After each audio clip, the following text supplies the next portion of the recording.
They once made the whole world believe in the American dream, a place where every light shines and every star lives forever.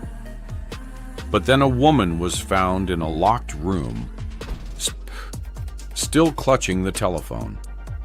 Another actress drifted silently into the dark sea, her cries unheard. And a music legend collapsed at his doorstep, his final song left unfinished. Hollywood was shaken because behind the golden glow lay a darkness no one dared to face. Those deaths didn't just end lives, they opened an eerie new chapter in the history of fame. From beauty icons and silver screen goddesses to kings of music and martial arts legends, all vanished under mysterious circumstances. Were they mere accidents or carefully covered up murders? The 7 names below, each one a chapter of tragedy, tell the story of how the Hollywood dream turned into a nightmare with no escape. Let's uncover the truth. Marilyn Monroe, the death of the silenced icon.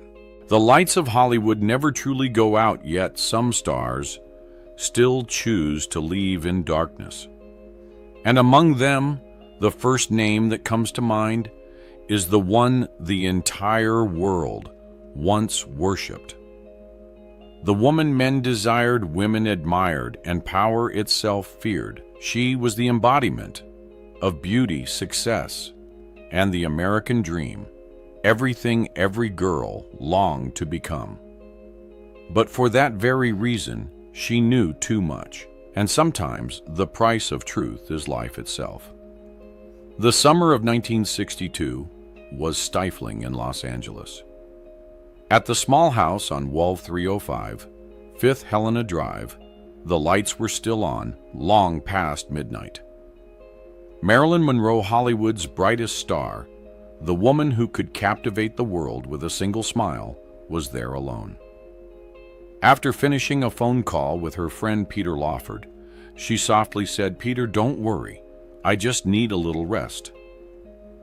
That was the last time anyone heard her voice. At 30s, Marilyn had just been invited back by 20th Century Fox to film Something's Got to Give, hailed by the press as the rebirth of America's goddess. But behind the dazzling Life magazine covers were sleepless nights, midnight phone calls to Washington, and the growing sense of being watched. She once confessed, "In Hollywood, everyone knows me, but no one really understands me." Around 3 a.m. on August 5th, housekeeper Eunice Murray noticed the light in Monroe's bedroom was still on. When no one answered her calls, she looked through the window and saw Marilyn motionless.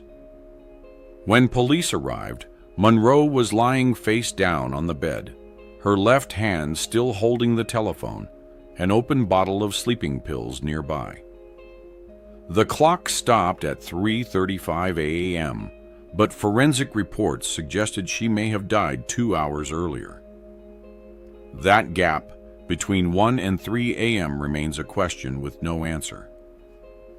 Her psychiatrist, Dr. Ralph Greenson, claimed he arrived at 3:40, but paramedics later said the body appeared to have been rearranged. The room was too neat, the sheets too smooth, not the chaos of a panic-driven suicide. Stranger still, there were no traces of pills in her stomach, even though the barbiturate level in her blood was 40 times the lethal limit. Toxicologist Thomas Noguchi admitted in an internal report, the absorption method is unclear. When he requested a recheck of her organ samples, they had mysteriously disappeared. Neighbor Norma Carl testified that around 11 p.m., she heard a car stop outside Monroe's home and men arguing. 30 minutes later, the car left. Police never recorded her statement. Another witness claimed to have seen Robert Kennedy in the Brentwood area that same evening. The Justice Department denied it, but provided no proof of his whereabouts. Monroe's final phone calls raised more questions. In her July-August call logs were several short calls to numbers traced to the U.S. Department of Justice, the recipients never identified. She once told her friend, Pat Newcomb, "If one day I disappear, watch who stays silent first." And after that night, Newcomb was the quietest of them all. By dawn, reporters crowded outside the gate. Within hours, every major newspaper carried the same headline: Marilyn Monroe, the light that went out over America. No one questioned the time of death. No one mentioned the Red Diary, where she had recorded meetings with politicians and powerful directors. The housekeeper said it was on the bedside table, but it was never listed in the police report. The coroner later revealed that they were ordered to cease all DNA comparisons and close the file within 48 hours. No one knew who gave the command. A decade later, one of the pathologists wrote in his memoir, "It felt like we were shooting a movie, except no one knew who the director was." In 1982, the case was reopened, but the verdict remained insufficient evidence to determine homicide. Still, the lead investigator admitted, "There are too many inconsistencies to believe this was a simple suicide." Those close to Marilyn said she showed no signs of despair. On August 4th, she had a fitting scheduled for her new film and told a friend, "I feel better than ever." Could a woman speaking of the future end her life just hours later? Or did someone help her rest peacefully? Hollywood's reaction was eerily swift. The studio canceled her contract, removed her name from upcoming projects. Newspapers ran identical headlines with identical tones of mourning and identical silence. The unity was too precise, too deliberate, as if this tragedy had been scripted in advance, only waiting for her to play the lead. Marilyn Monroe, the woman the world adored, died alone in a brightly lit room, surrounded by secrets sealed away. Outside, white chrysanthemums covered the path to her door. At Grauman's Chinese Theater, where she had once pressed her handprints into the cement, hundreds gathered to light candles. An old man whispered, "They turned off her light to keep the darkness safe." And Hollywood truly fell silent afterward. A silence so deep it chilled the air. No one dared speak of what happened between 11 p.m. and 1 a.m. No one reopened the case. Only the wind passing over her star on the Walk of Fame seemed to whisper that her light once shone and was extinguished not by despair, but by power. A few years later, along the California coast, another woman, beautiful, talented, and radiant, would also vanish into the night, leaving behind the same haunting question. In Hollywood, is death ever just an accident? Natalie Wood, the silver screen goddess, lost at sea after a mysterious voyage. Natalie Wood, the silver screen goddess, lost at sea after a mysterious voyage. Late November 1981. The coastline of Catalina Island, California, was cloaked in fog. The waves were calm, the wind faint, the moonless sky dark, an ordinary night, or so it seemed. But on that very night, Natalie Wood, the beloved star of West Side Story and Rebel Without a Cause, vanished into the cold waters just a few hundred meters from shore. The next morning, her body was found floating on the surface, dressed in a dark red nightgown, barefoot, with a small dinghy tied nearby. Natalie was 43, beautiful, intelligent, and often called the last true classic Hollywood actress. She had a solid career, a handsome husband, actor Robert Wagner, and a young daughter waiting for her at home. It was Thanksgiving weekend. Natalie Wagner and their friend actor Christopher Walken had set sail from Marina del Rey aboard the Splendor, a luxurious 60-foot yacht. The trip was meant to last 2 days, but it became Natalie's final journey. According to official reports, on the night of November 28th after dinner and several glasses of wine, Natalie and Walken debated her career, which irritated Wagner. Around 10:45 p.m., Natalie supposedly went to bed early. 2 hours later, Wagner noticed she was gone along with the dinghy.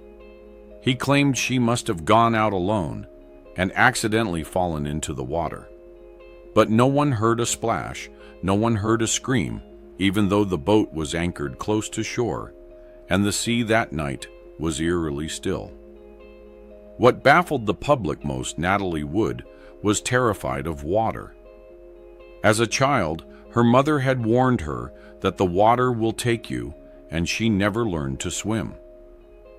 Friends, co-workers, even her agent, confirmed Natalie would never step onto a boat alone, especially at night. So, why would a woman who feared water all her life climb into a dinghy in the cold darkness of November? When police recovered her body early, on November 29th, the preliminary autopsy ruled accidental drowning with traces of alcohol.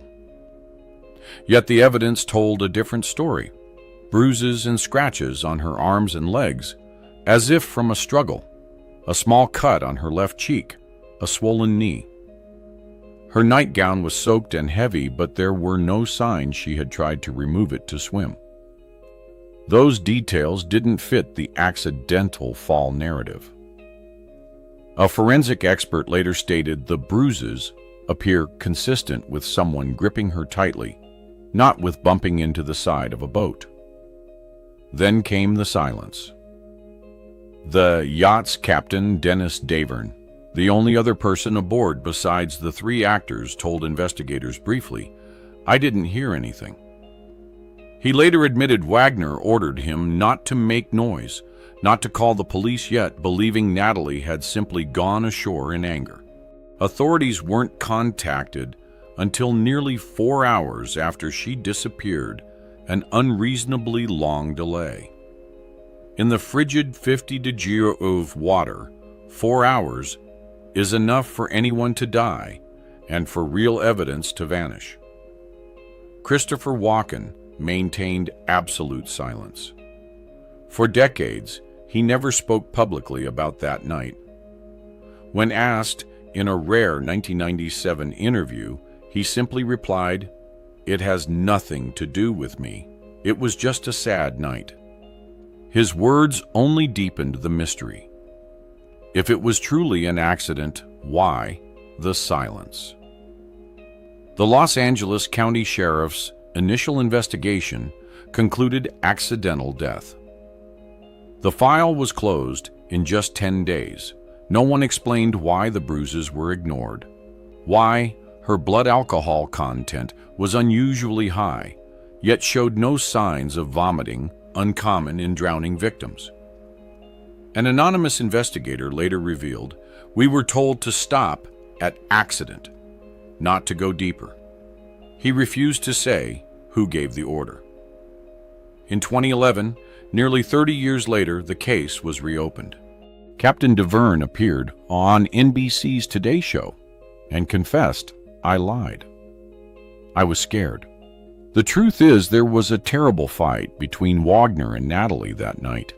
I heard things breaking, then silence. He claimed Wagner was furious and sent everyone below deck, and after that Natalie was gone. Police re-examined the evidence, and in 2012, the coroner changed the cause of death from accidental to undetermined. Using new infrared imaging analysts found signs of impact trauma before she entered the water. Still no new witnesses came forward, and Wagner refused all interviews. He remains a person of interest, but has never been charged. When asked, he only said, "I lost the person I loved most. I have nothing else to say." Friends recalled that weeks before the trip, Natalie had confided, "I'm afraid of the ocean, but they insist we go. I just want to stay home." Perhaps she didn't know that her lifelong fear would become her fate. Since then, the waters off Catalina Island have become a somber pilgrimage site for fans. Every year they scatter flowers over the spot where they believe her unheard cries still linger. Some claim they can still hear the faint bump of a rubber dinghy against the hull, the chilling rhythm of a night Hollywood prefers to forget. 4 decades later, the Natalie Wood case remains one of Hollywood's enduring unsolved deaths. Those who were there stay silent. The sea keeps its vow, and her fear drifts eternally off the California coast. In the city of dreams, sometimes, what drowns you isn't the water, but the secrets. But Hollywood wasn't the only place shadowed by tragedy. Around the same time, on the opposite coast, in the bright, chaotic heart of New York City, another 20th century legend was about to face his own fatal night. He didn't die by accident, nor vanish quietly. He was murdered right outside his home by the very man who once claimed to love him more than anyone. John Lennon, the legend killed by an obsessed fan outside his own home. The night of December 8, 1980. New York was freezing. Snow drifted softly down 72nd Street, where the Dakota stood tall and gothic, a fortress in the city's heart. John Lennon had just left the record plant studios, where he and Yoko Ono finished the final mix of Double Fantasy. The couple stepped out of a tent hand in hand, laughing about a late dinner. Lennon had no idea that only a few feet away, a man was waiting silently, having memorized every breath leading to this moment. His name was Mark David Chapman, 25, from Hawaii. Once a devoted Beatles fan, he had idolized Lennon so completely that his room was covered with photos of him. But in recent years, Chapman had become consumed by rage, believing Lennon was a phony, a man who sang "Imagine No Possessions" while living in luxury. In his coat pocket, alongside a .38 revolver, was a copy of The Catcher in the Rye with the handwritten words, "This is my statement." That afternoon, around 5 p.m., Chapman waited outside the Dakota for Lennon to leave. When he appeared with Yoko, Chapman nervously handed over his Double Fantasy album. Lennon smiled, signed it, and looked him in the eye. "Is this what you wanted?" he said kindly. Chapman nodded. A photograph captured that moment of Lennon in a gray sweater, gentle-faced, autographing the record for the man who would kill him only hours later. It became one of the most haunting images of the century. When Lennon returned home near 11 p.m., Chapman was still there.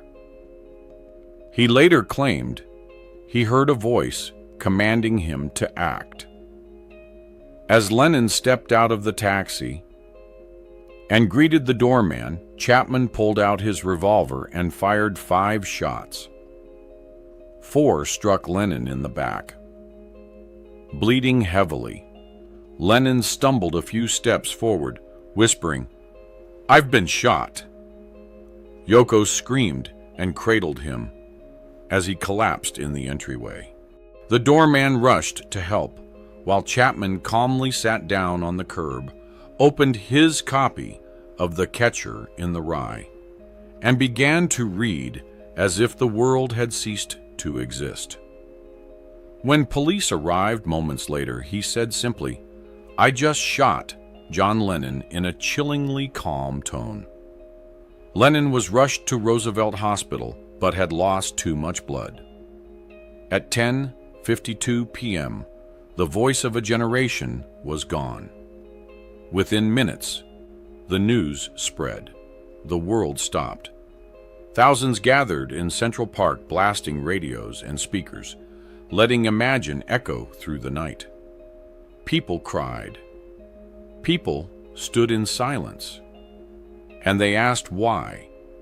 The question has never truly been answered. Chapman wasn't just a deranged fan. Investigators later suspected he'd been influenced or manipulated, not by words, but by obsession cultivated over time. He spoke of voices of carrying out God's mission. Yet when arrested, he was calm, lucid, eerily detached, like someone who'd completed an assignment. Some conspiracy theories suggested psychological conditioning or CIA mind control experiments from the Cold War era. None were proven, but Chapman's cold composure went far beyond ordinary fanaticism. Few know that weeks before his death, Lennon told Playboy magazine he was feeling free for the first time in years. After a 5-year break from music, he was ready to start fresh with Yoko and their son Sean. In his pocket that night was a handwritten note lyrics to a new ballad he would never finish. There were other strange details. Witnesses at the Dakota reported hearing more than 5 shots, suggesting a second weapon. Others said police arrived suspiciously fast within minutes, as if they'd been waiting. Chapman was sentenced to life in prison, but has never testified publicly. His only cryptic statement, "If not for Yoko, I still would have shot John." A line no one understands or dares to. Lennon's death ended the innocence of music. From Woodstock to Imagine, people once believed music could save the world. But that December night on 72nd Street, when the man who sang about peace was gunned down by his own admirer, that belief died too. By 1985, the Dakota had become a shrine for fans. Every December 8th, thousands gather at Strawberry Fields Memorial to light candles and sing, "Give Peace a Chance." They believe Lennon still watches over the city, where his voice echoes faintly through open windows. Yoko Ono never left the apartment. She once said she sometimes hears him whistling in the studio, even when no one's there. Perhaps people like Lennon never really disappear. They just leave before they can watch the world they dreamed of crumble again. And Hollywood, the dream factory that immortalized legends, gained yet another name on its list of those killed by fame. Elvis Presley, the king of rock and roll, found dead in his bathroom under mysterious circumstances.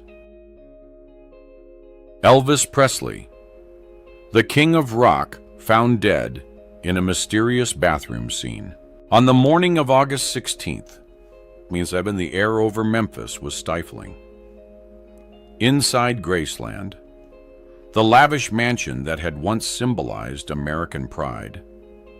Elvis Presley, the king of rock and roll, was found collapsed on the bathroom shower floor, face down, still wearing a white robe, faintly scented with cologne. Beside him were an open book in his hand and a bottle of prescription pills. His personal doctor rushed over, but it was too late. As the ambulance pulled away from Graceland, the driver said he looked like he was sleeping. But that was a sleep no one could wake him from. The official report called it heart failure due to a drug overdose. A quick, tidy conclusion, like hundreds of other celebrity deaths. But with Elvis, nothing was ever that simple. Because behind the stage lights, the man who had once driven the world wild with his voice and his moves was being crushed, day by his own fame. In his final years, Elvis weighed over 100 kilos, his health in steep decline. Yet his schedule remained relentless, more than 140 shows a year. Every night, he was pushed on stage, relying on painkillers and sleeping pills. Colonel Tom Parker, his powerful manager, controlled his career, his finances, even his personal life. He forced Presley to perform signed contracts and record regardless of his failing health. If he's still breathing, he can still sing. Parker reportedly told the band cold as ice. His personal physician, Dr. George Nicopolis, prescribed Elvis dozens of medications, tranquilizers, sleeping pills, painkillers, antidepressants. When police searched Graceland's medicine cabinet after his death, they found over 10,000 pills prescribed within a single year. Yet no one was prosecuted. No one was held accountable. When asked, Dr. Nicopolis simply said he needed them to function. Without them, he couldn't get on stage. Crew members recalled that a few days before he died, Elvis actually seemed cheerful. He'd been rehearsing a set of old songs for an upcoming tour, joking, "I'm going to remind the world who the real king is."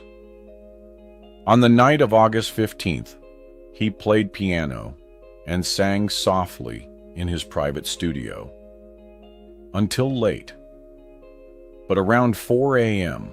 on the 16th, a loud thud startled his girlfriend, Ginger Alden.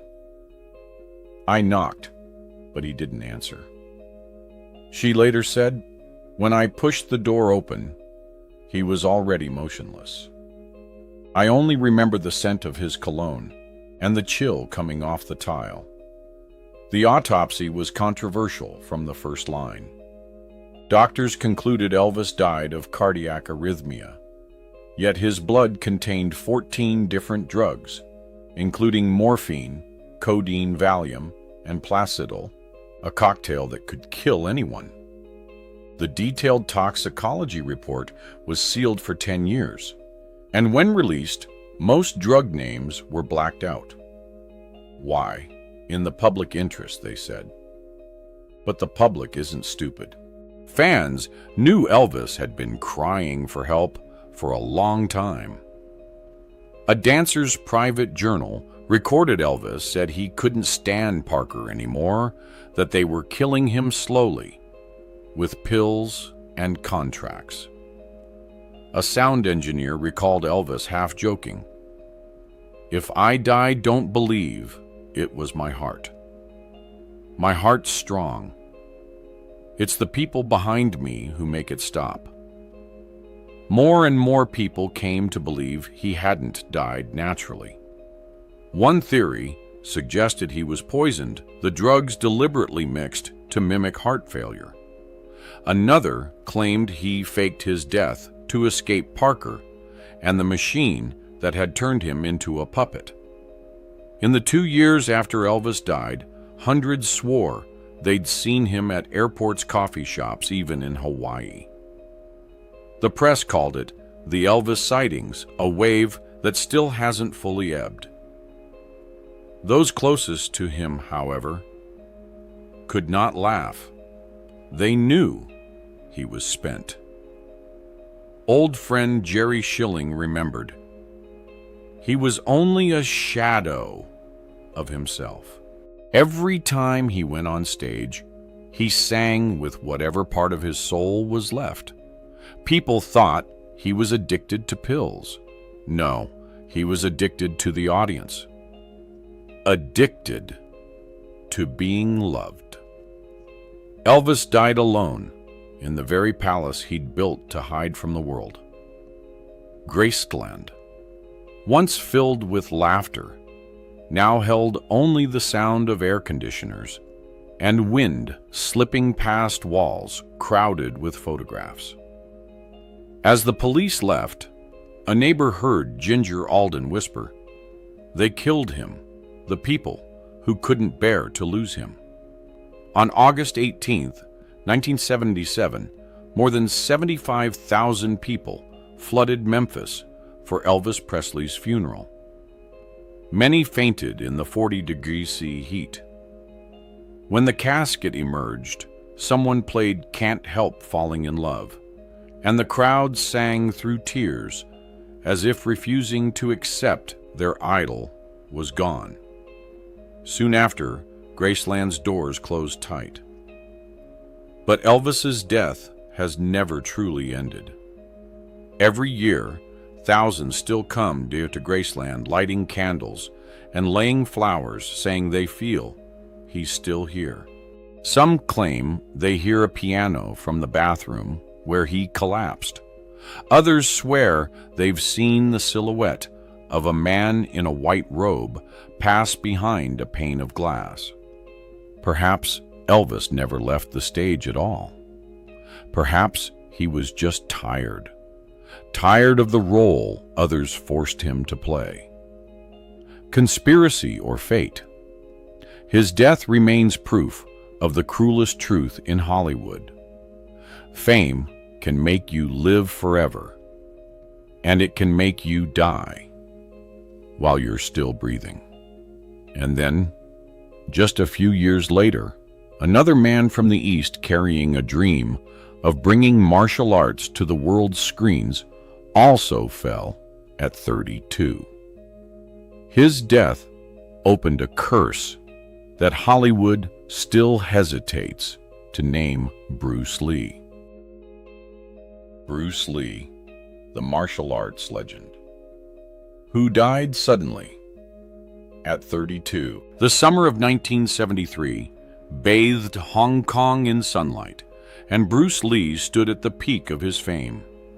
He had just completed Enter the Dragon, the film that would carry Asian martial arts into Hollywood. The name Bruce Lee was no longer just Chinese. It had become a global symbol of strength, willpower, and discipline. At 32, he was the man the world thought could not fall. On July 20th, 1973, Bruce went to the apartment of actress Betty Ting Pei on Cumberland Road in Kowloon Tong to discuss a new script for Game of Death. That afternoon, he complained of a headache. Betty gave him an Equagesic, a painkiller combining aspirin and a tranquilizer. He took it and lay down to rest.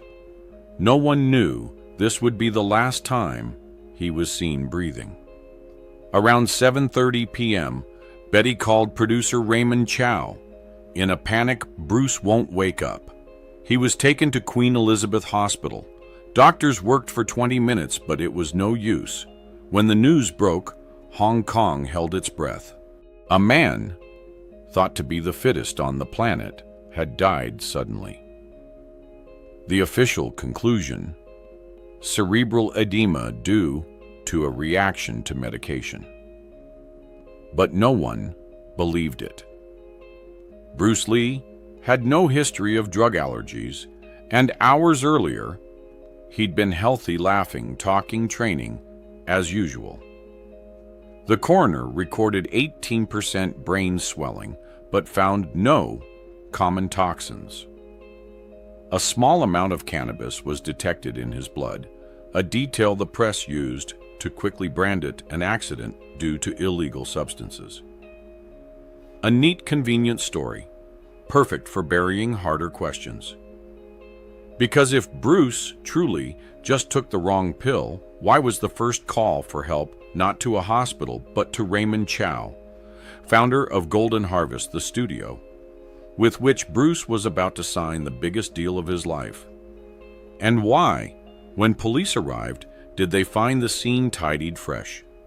Sheets, rinsed glasses, and no pill wrappers. Some witnesses said that just a week earlier, Bruce had fainted while working at Golden Harvest.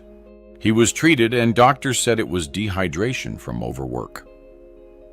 But his assistant, Robert Chua, remembered a warning. He might have been lightly poisoned. When that rumor leaked, the studio immediately denied it and told staff to make no comment to the press. Those closest to him, his wife, Linda Lee Caldwell friend, Chuck Norris, and director Lo Wei, all said Bruce had been sleepless, losing weight, and telling them he felt watched. He told Linda, "If anything happens, remember, don't believe what they write." Linda later said Bruce always believed he wouldn't live long. He said he was fighting not just people, but fate. And then people began to speak of the Lee family curse. Bruce's father, opera performer Lee Hoi Chuen, also died relatively young at 64 from an unclear heart condition. In Chinese folklore, there's a tale that a dragon-blessed lineage will be punished by heaven, the eldest son not allowed to outlive his father. Bruce knew the story, but did not believe it. He named his son Brandon Lee, invoking the dragon in spirit, a challenge to destiny.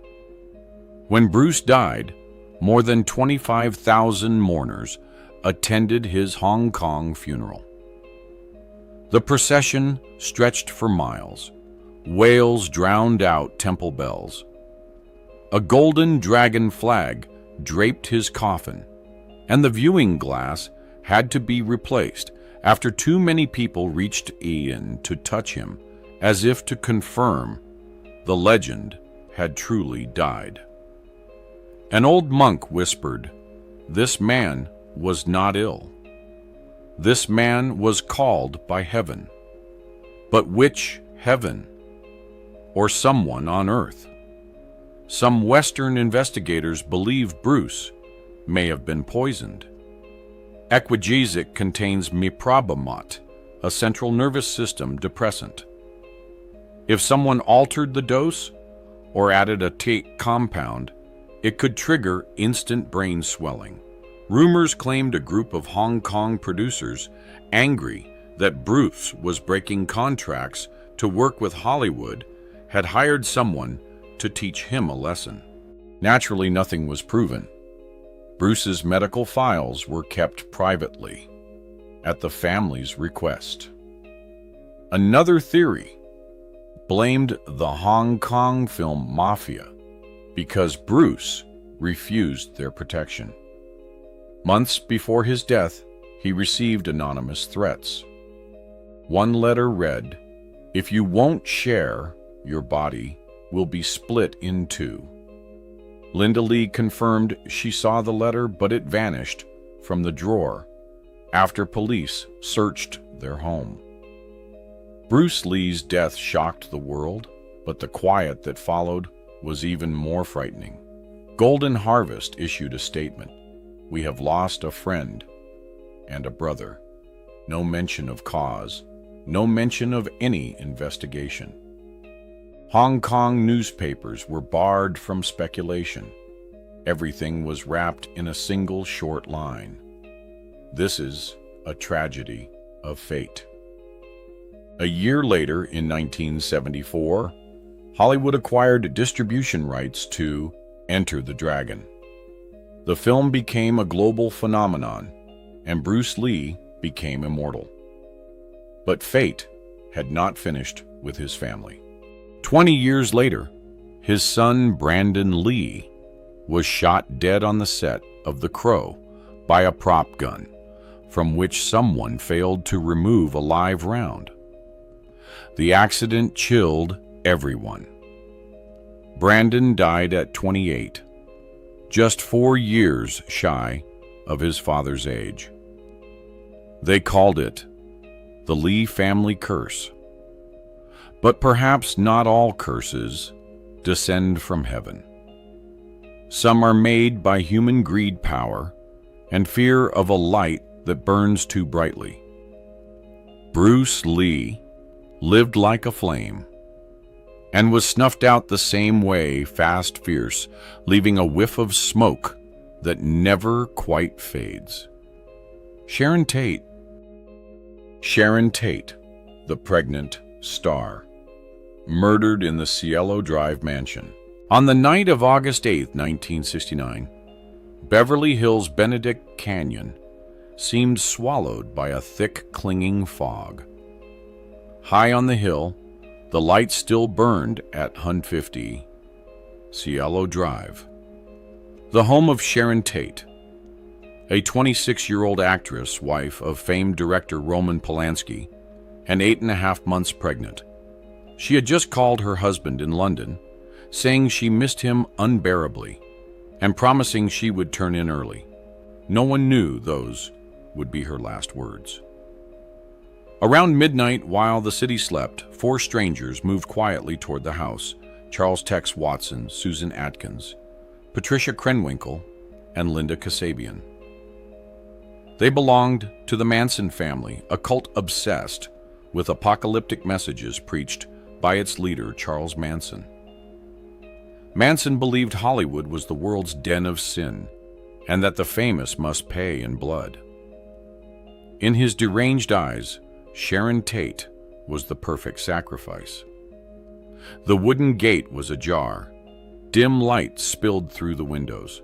Inside, Sharon sat with 3 friends, Jay Sebring Abigail Folger and Wojciech Frykowski, talking and listening to music. They had no idea fate had already climbed the fence out back.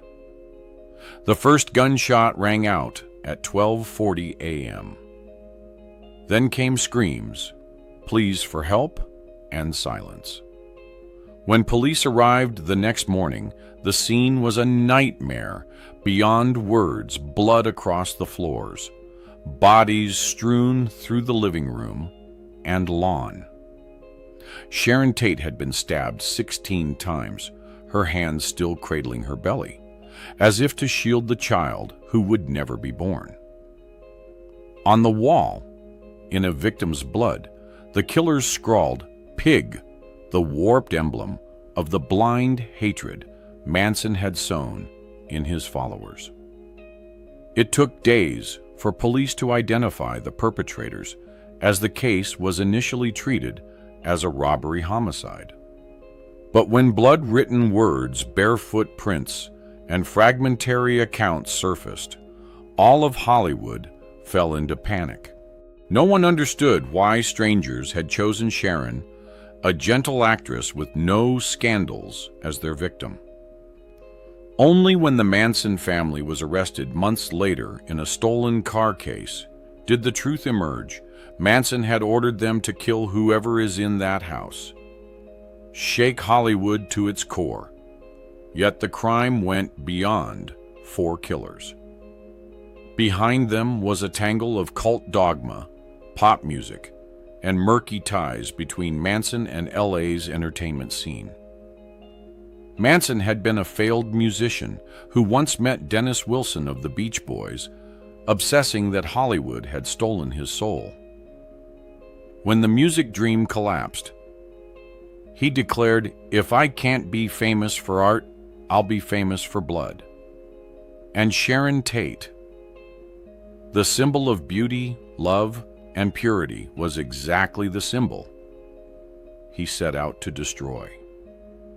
Roman Polanski was in London when he learned his wife was dead. Returning home, he faced a scene beyond description. In his later memoir, he wrote, "The house still held her scent. With every step I took, I could hear my heart break." He never truly recovered from that night. The press called it the night America's innocence died. Sharon Tate was not merely the victim of a murder. She embodied the end of Hollywood's naive era, of a youth generation that believed in peace music and love. After the massacre, stars raised walls, hired bodyguards, locked their gates. Fear replaced the freedom that had defined the 60s. Sharon Tate's death forced America to look in the mirror. No more Woodstock, no more Summer of Love. In their place, darkness, blood, and unanswerable questions.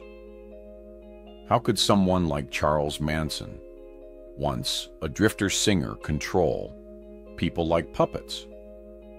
And why didn't the legal system, the press, and Hollywood see him for what he was sooner? When Manson was arrested, he laughed. In court, he said, "We didn't kill Sharon Tate. This society killed her." The words fell like another knife, cold, cruel, and defiant. On the night of August 8, 1916, Hollywood truly lost a piece of its soul. Sharon Tate, with her gentle smile, sad eyes, and voice soft as a breeze, died in agony with a child who never saw daylight. Yet her death made her an eternal symbol, innocence destroyed by ambition, fanaticism, and the shadow of fame. The Cielo Drive house was later torn down, but the land is still called the House of Whispers. Neighbors say that on foggy nights they hear a woman crying or music drifting from where Sharon's piano once stood. Some say it's only the wind. Others believe it's the spirit of a mother still trying to protect the child she never met. Hollywood was strangled by a nightmare after Cielo Drive. But a few years before Sharon Tate's death, another tragedy had already foreshadowed that cascade of loss, not by knife or gun, but by speed, youth, and the glare of fame. A blazing star of the rebel generation who had just touched the peak of glory drove headlong into his own destiny, James Dean.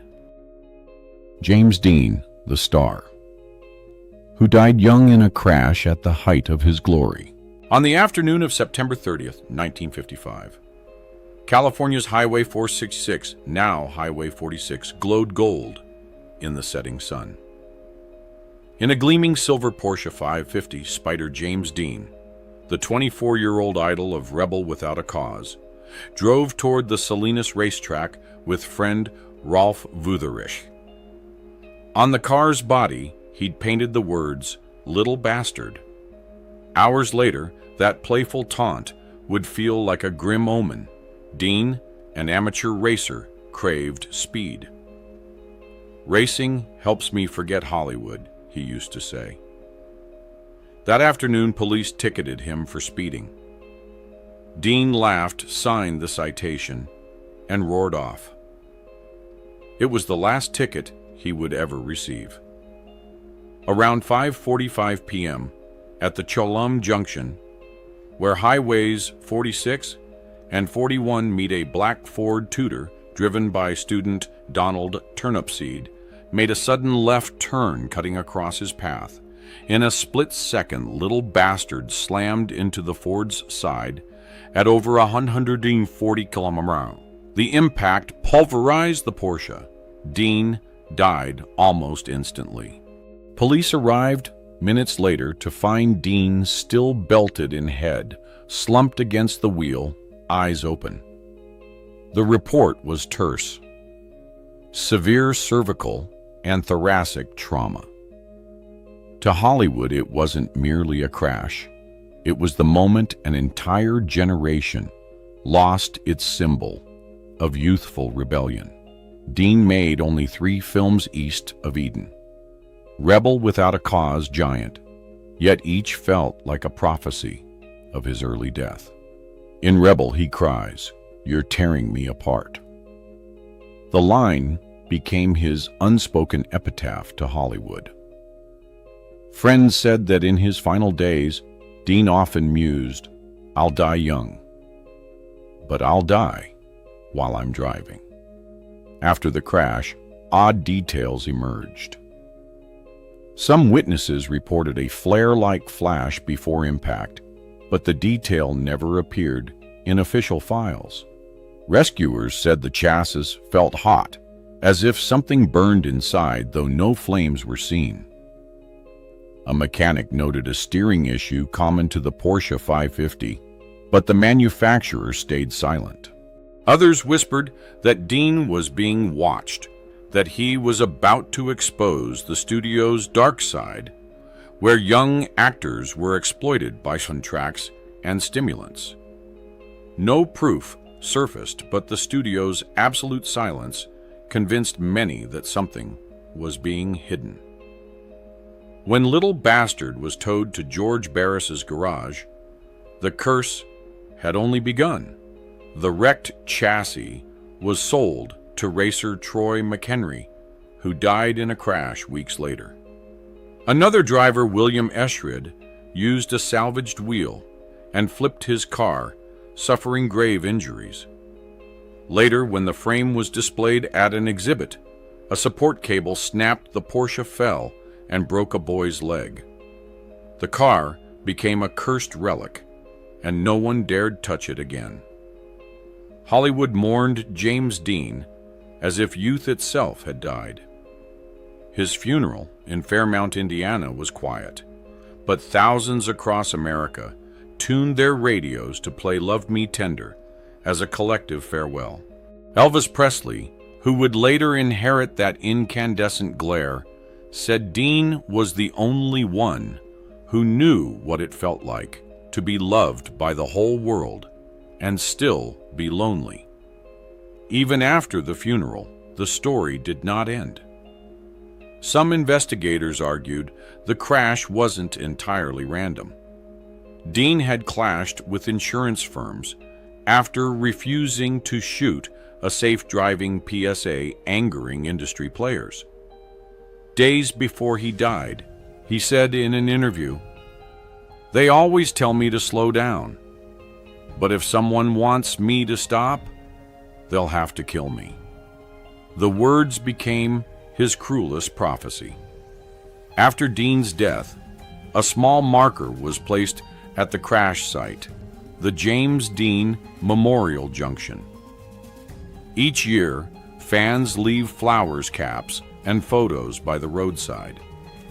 In the desert, wind dust mutes the words, "Little Bastard," like a scar that refuses to heal. Dean died at 24, and in doing so, became immortal. He lived fast, loved fiercely, and left before the world could tire of him. To Hollywood, he was more than an actor in 3 films.